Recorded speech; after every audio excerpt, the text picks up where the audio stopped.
university, you sometimes hear of research projects which are so unusual, your credibility is tested to the limit. If you can believe it, intelligent buildings are not stuff of science fiction, but something quite feasible. Mohammed Nadeem Adi tells us more.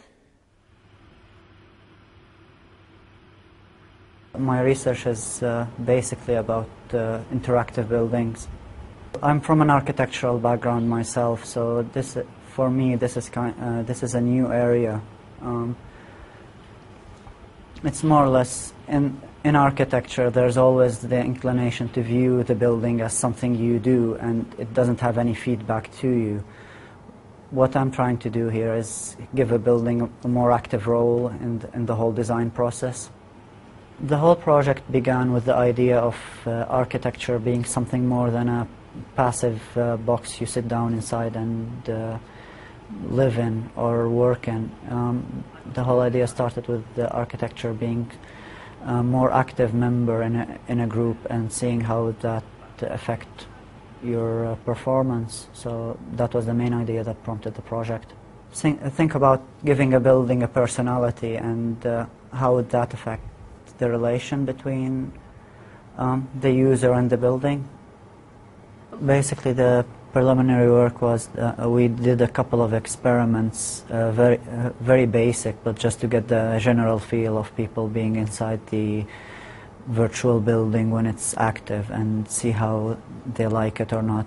And basically, most of the feedback we got is that people prefer being in an active building rather than your regular everyday one. Hopefully having a building that can adapt to the users, basically. Having a building that can do multiple functions really well. Some of the practical purposes come in the entertainment sector. A better experience of films.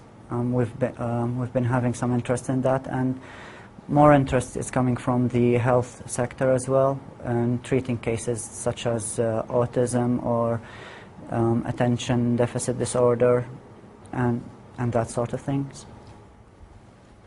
In theory, everything can work, but in real life you need students.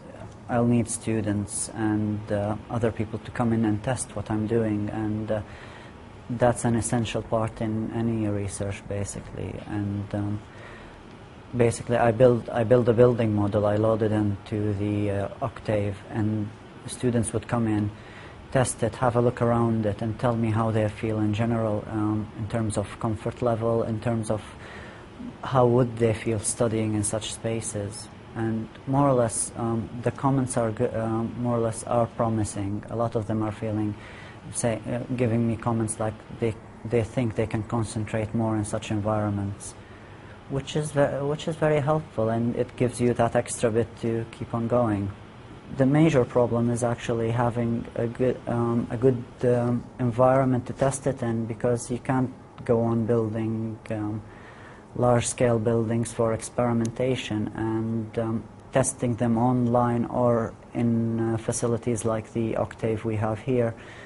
Also has its problems, because a lot of people would say, well, it's not the real experience. What if I don't like the building in real life? And that's always the major problem.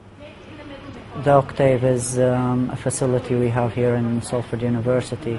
It's basically it's similar to a cave, but it has more projection screens, and it's a room that you, more or less in a nutshell, it's a room that you walk into with projectors for every surface within it, so you get a better enclosure inside the virtual environment rather than just looking into a screen. The Octave has been running for about a year now, and the initial stages started about a year and a half ago. Well, hopefully in a couple of years' time, I'm hoping to. I'm very confident that we will be able to produce a prototype, a working prototype, and with enough experimentation, I think that would be good enough for us to have concrete evidence of what we're doing. Cost is the main issue here. A lot of people say, well, the building will cost considerable amount more than than your everyday type of building. But then again, you'd have a building that would be operational and still generate interest within it for two or more times longer than a normal building, which, if you look at the long run, it kind of evens itself out, if not even more cost effective. Interactive architecture is something that's coming up. That's kind of the flavor of the month thing that's happening in architecture. But nobody looks at architecture as something that you engage as an active member. Everybody looks at it as the box that engulfs everything. No one looks at it as something that you talk with or have a conversation with. And that's the idea that got the whole project running, basically. Hopefully in the future we will be able to have conversations with buildings, and the buildings will be able to cater to our needs better.